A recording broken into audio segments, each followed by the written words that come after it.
Everyone, চারিদিকে এত এত বিয়ে আর ফোন খুললে তো শুধুমাত্র সবার পূর্ণতার গল্প। ব্যাপারটা বেশ সুন্দর, বাট আমার একটাও নিমন্ত্রণ নেই, এটাই একটু খারাপ। তবে সান্ত্বনা পুরস্কার হিসাবে একটা নিমন্ত্রণ পেয়েছি, তো সেই আনন্দে তো আমি একদম ঝটপট রেডি হয়ে গেছি, তাও দুপুর 3টের সময়। তার কারণ যেই একটা সান্ত্বনা হিসাবে নিমন্ত্রণ পেয়েছি সেটা কিন্তু আমার বাড়ি থেকে অনেকটাই, তার জন্য কিন্তু আমি খুব একটা বেশি সাজিয়েও নি, খুব সিম্পল একটা চুড়িদার পরে নিয়েছি, যেহেতু অনেকটা দূর, কারণ আজকে আমাকে গিয়ে আবার আজকেই বাড়ি ফিরতে হতো। আর দেখো আমি কিন্তু রেডি হয়ে চলে এসেছি আমাদের স্টেশনে। আর কে কে স্টেশনটা চিনতে পারছো সবাই কিন্তু কমেন্টসে বলো। তো যাই হোক, আজকে কিন্তু ট্রেন আমাদের জন্য দাঁড়িয়েছিল না, আমরা কিন্তু ট্রেনের জন্য দাঁড়িয়েছিলাম। তারপর ট্রেনে এত ভিড় ছিল যার জন্য আমি কোনো ভিডিও ক্লিপ নিতে পারিনি।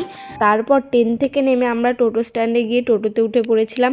আসলে আমরা যেই জায়গাটায় বিয়ে খেতে গেছিলাম সেইখানকার নাম হচ্ছে ঠাকুরতলা। তোমরা কে কে ঠাকুরতলা চেনো অবশ্যই কিন্তু কমেন্টসে জানাও। আর আমরা কিন্তু 3টের সময় বিয়ে বাড়ি চলে যাইনি, ওখানে আমার একটা কাকার বাড়ি ছিল, যেহেতু এর জন্যই কাকার বাড়ি ছিলাম।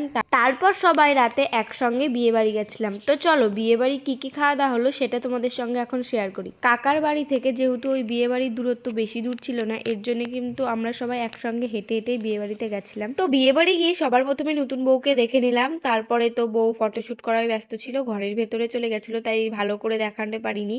তো দেখলাম বিয়েবাড়ি প্যান্ডেলটা খুব সুন্দর করেছিল, তাই প্যান্ডেলটা একটু দেখছিলাম ঘুরে। তারপর আরও ওখানে কাকি কাকাদের সঙ্গে দেখা হয়ে গেছিলো, তারপর আমরা সবাই একটু নিজেদের ফটো ভিডিও নিয়ে নিলাম, তারপরে চলে গেলাম খাওয়ার টেবিলে। আর একটা কথা, আমাদের কিন্তু ফটো ভিডিও করার আগে কিন্তু আমরা কফি পকোড়া খেয়েছি, যেটা আমার ভিডিও ক্লিপ নেওয়ার কথা একদমই মনে নেই। ঠিক আছে, কোনো ব্যাপার না। তো চলো এবার মেন কোর্সে কি হয়েছে সেটা তোমাদের সঙ্গে শেয়ার করি। তো সবার প্রথমে আমাদের দিয়েছিল ভাত, ডাল, চিপস, ইঁচড় চিংড়ি, লেবু, তারপর দিয়েছিল স্যালাড, রাইস, চিকেন, তারপর চাটনি, পাঁপড়, মিষ্টি, আইসক্রিম, জোয়ান, সমস্ত কিছুই দিয়েছিল। আমার কিন্তু কোনো ভিডিও ক্লিপ নেওয়ার কথাই মনে নেই। তো আজকের ভিডিওটা এটুকুই, দেখা হচ্ছে নেক্সট মিনি ব্লগে। বাই।